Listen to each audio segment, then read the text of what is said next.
आज अचानक जब लॉकडाउन के बाद राहत के रूप में कुछ एसेंशियल कमोडिटीज की दुकानें खुली तो कड़वा सच को ये जानकर आश्चर्य हुआ और हैरानी भी कि पता नहीं जाने में कि अनजाने में शराब की दुकानें भी एसेंशियल कमोडिटीज के लिस्ट में शामिल थी। जब देश इतनी बड़ी महामारी से गुजर रहा है, जहां अपने इम्यून सिस्टम को इंक्रीज करने की बात की जा रही है, तो शराब इम्यून सिस्टम को बढ़ाएगा कि अस्वस्थ करेगा? इस समय शराब दुकान का खुलना द्वीपवासियों के स्वास्थ्य पर प्रश्न चिन्ह लगाता है। जहां प्रशासन ने इतनी कड़ी मेहनत करके 33 पॉजिटिव केसेस में 32 केसेस को नेगेटिव कर दिया और सिर्फ एक ही केसेस हमारा बाकी है नेगेटिव होने को, ऐसे में कड़वा सच कोरोना के फ्रंटलाइन वॉरियर्स को सैल्यूट करता है।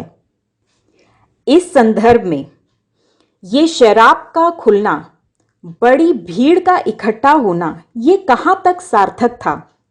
इस पर हमने द्वीपों के कुछ संभ्रांत लोगों की प्रतिक्रिया जाननी चाहिए।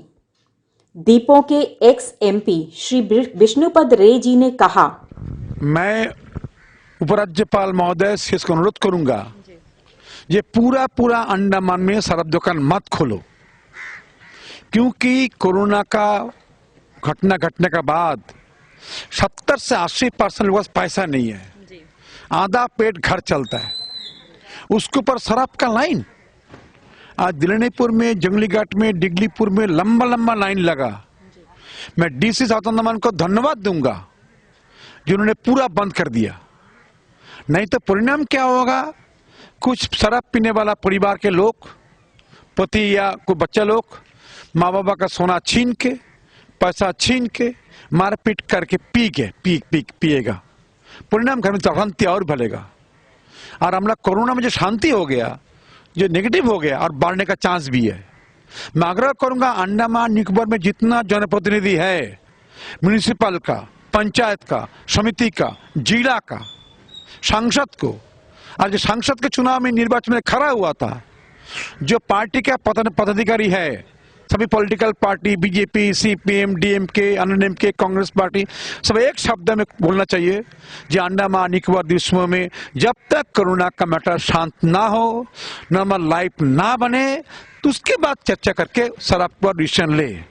शराब अंडमान निकोबार द्वीपों के लिए बिल्कुल खतरनाक चीज है।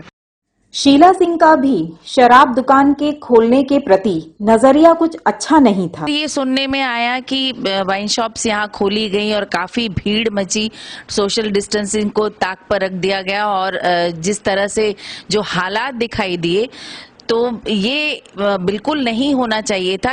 इस मुद्दे पर प्रशासन को बहुत जो जरूरी चीजें थी उस पे स्टेप्स उठाते तो ज्यादा अच्छा होता, क्योंकि ग्रोसरी शॉप्स और बाकी सब्जी और फल की दुकानों के अलावा भी बहुत सारी ऐसी जरूरत की चीजें थी जिनका 40 दिन के बाद लोगों को बहुत समस्या हो रही थी कि ये चीजें उनको मुहैया होनी चाहिए थी। और ऐसा कोई एक्सपीरियंस भी हमें देखने को नहीं मिला कि इतने दिनों तक शराब लोगों को नहीं मिल रही थी तो लोगों को कुछ उसका असर हो रहा था।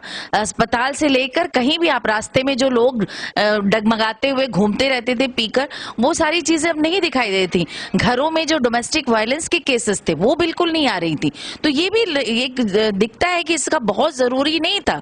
गीता ने तो पानी की किल्लत को शराब से धो डाला। तो क्यों ये आप लोग शराब अनिटको को क्यों खोल के रखे?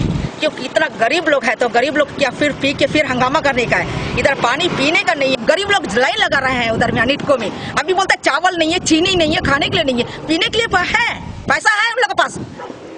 इतना लाइन में खड़े रहेगा। आज कोई कुली वाले लोग, कोई लेबर लोग सब लाइन में खड़े हैं। ये कोई अच्छा बात कर रहा है क्या है? ये पहले आप लोग ये पहले शराब दुकान बंद करिए करके, कोरोना का इतना दिन लॉकडाउन बंद करके आज के इतना अनिटको का शराब दुकान खोले, क्या वसूल करने के लिए आप लोग क्या खोल के रखे? हाँ, ये कोई न्याय है क्या?